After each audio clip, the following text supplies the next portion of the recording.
Magandang umaga mga ka-happy hour. Narito ang mga balita para sa MBC TV Network News Update 9 AM edition. Marina Regional Director sinibak dahil sa insidenteng paglubog noon ng MT Princess Empress.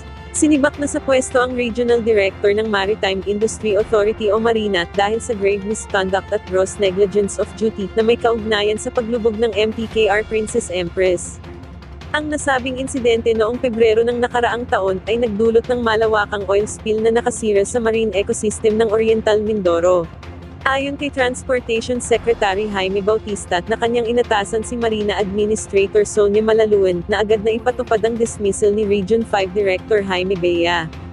Iit ni Bautista na mararapat na managot si Bea sa insidente dahil sa kanyang kapabayaan. Samantala, Pangulo ng Singapore nakatakdang bumisita sa bansa.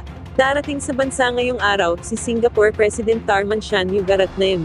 Ayon sa Presidential Communications Office na makakasama ni Shanmugaratnam and his spouse Jane Yumiko Itagi sa kanyang 3 araw na pagbisita.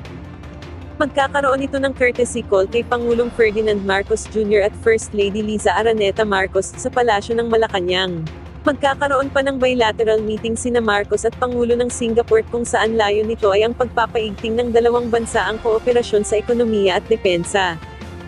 Sasaksihan ng dalawa ang pagpirma ng Memorandum of Understanding na may kinalaman sa recruitment ng Filipino healthcare workers. At yan ang mga balita para sa MBC TV Network News Update 9 AM edition. Abangan ang mga susunod na balitaan mamaya para sa 10 AM edition.